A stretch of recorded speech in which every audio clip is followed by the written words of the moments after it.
Hello, Alabama. Man, now Nick Saban has surprised everyone. He went on a trip to discuss the NIL, but will it help? Is it worth continuing this conversation? If you think so, subscribe to the channel. Let's go! Nick Saban, the name that echoes as a living legend in American college football, has once again placed himself at the center of discussions about the future of the sport. Saban's trip to Washington, D.C., to participate in a roundtable with lawmakers and discuss the impact of the NIL on college athletics is a move that reflects the seriousness of the situation.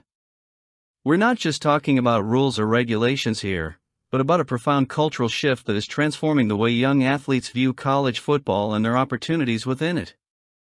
For those who have followed Alabama for years, it is impossible not to feel a mix of nostalgia and concern when hearing Saban's words. He has always been the man behind a philosophy that valued human development above all else. For decades, he and his wife, Terry, opened the doors of their home to recruits and their families, offering not only promises of glory on the field but also assurances of care, support, and personal growth. It was almost sacred, a tradition that helped build Alabama's legacy as one of the most respected programs in the country. But now, as Saban himself acknowledged, that appears to be changing. Young players' priorities are different. Money is the order of the day.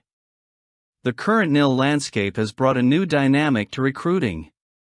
Now, when a player decides where to play, the financial value he can generate through endorsements and commercial partnerships often weighs as much as, or more than, the quality of the program, the coaching experience, or the chances of developing as an athlete. That puts traditional programs like Alabama in a challenging position. On the one hand, they have the infrastructure, the track record, and the visibility needed to attract top talent. On the other hand, they must compete in a market where immediate monetary appeal can trump building a solid long-term career. Kalen DeBoer, Alabama's new coach, has inherited this complex reality. He has the difficult task of maintaining the program's legacy of excellence while navigating the turbulent waters of the NIL. It's a challenge that requires creativity, flexibility, and a deep understanding of the younger generation. And while Nick Saban remains an influential figure in the world of college football, it's clear that his voice doesn't resonate the same way with today's young recruits.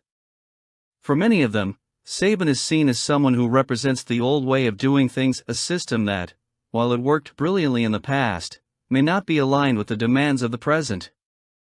Saban's participation in the roundtable in Washington was an important gesture, but it was also symbolic. He understands that the NIL is not just a sports policy issue, it's a reflection of broader societal changes. College athletes finally have the opportunity to profit from their talent and image, something that was unthinkable just a few years ago. However, this freedom comes with challenges. How do you balance the desire to make money with the commitment to developing as an athlete and a person? How do you prevent NIL from turning recruiting into an uncontrolled auction? These are questions that don't have easy answers, but they need to be addressed urgently. For Alabama, the solution may lie in finding ways to integrate NIL into its success model. The program already has a passionate fan base and an extremely valuable brand, which naturally attracts commercial partners interested in associating their names with Crimson Tide players. The key is to use this as a differentiator, showing recruits that by choosing Alabama, they will not only have access to financial opportunities, but will also be part of a culture of excellence that can prepare them for the next level, whether in professional football or in life. What is clear is that Alabama needs to adapt, but without losing its essence. The tradition of winning, the commitment to human development, and the passion that unites players, coaches, and fans are pillars that cannot be abandoned. At the same time, the program must embrace the changes imposed by the NIL and find ways to use them to its advantage. It's a tricky path, but not impossible. While Nick Saban is trying to influence decisions at the national level, Kalen DeBoer is on the battlefield, facing the consequences of these changes firsthand. He knows that Alabama's future depends on its ability to attract top talent, even in an environment where money talks. When discussing Alabama in any season, the word depth always comes up as one of the key pillars of success. However, as we approach 2025, it's clear that the program faces significant challenges in this area, especially given the dramatic changes in the college football landscape driven by the NIL and the transfer portal.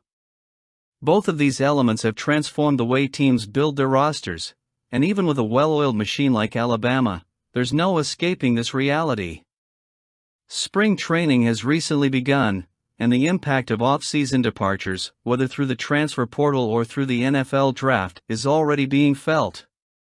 These losses have left noticeable holes at several positions, and the work of the coaching staff led by Kalen DeBoer will be crucial in filling those gaps before the season begins. The good news is that Alabama already has solid depth in some areas, which is something that can be considered a win amidst so much uncertainty. In the defensive group, for example, Alabama seems to be in a relatively comfortable position. The defensive lines, both defensive tackles and defensive ends, have talented and experienced players.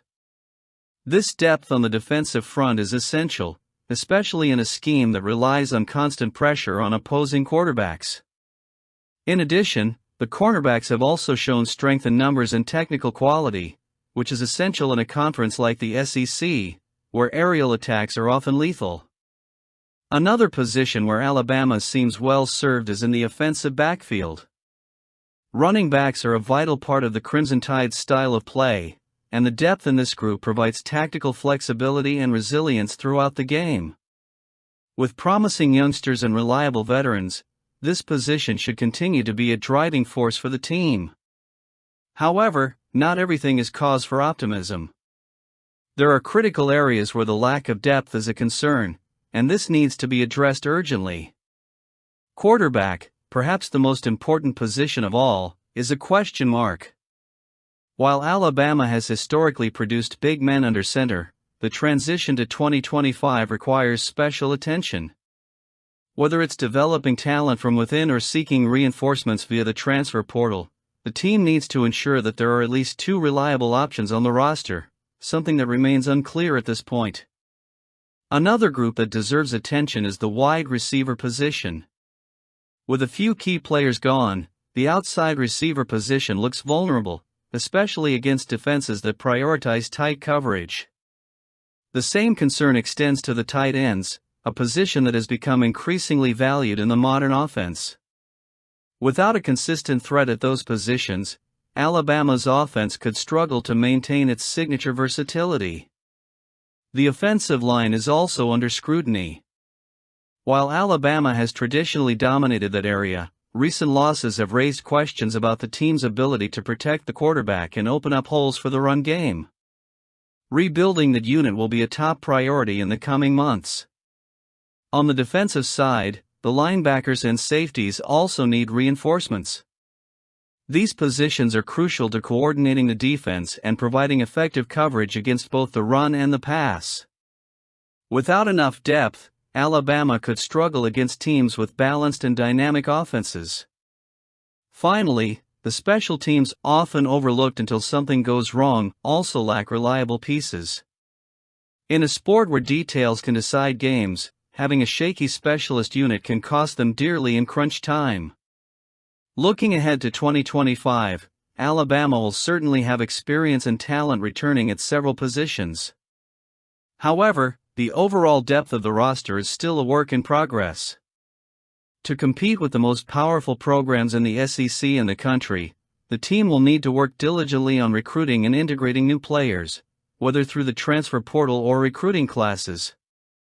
Alabama's legacy is built on adaptation and resilience, and this will be the latest test of that philosophy. Kalen DeBoer and his coaching staff have a monumental challenge ahead of them, but also an opportunity to shape the future of the program in a world where the NIL and the transfer portal dictate the rules. If they can balance tradition with innovation, Alabama will continue to be a force to be reckoned with. Otherwise, the glory days may be further away than we would like to admit. I want to hear your opinion. Leave your comment.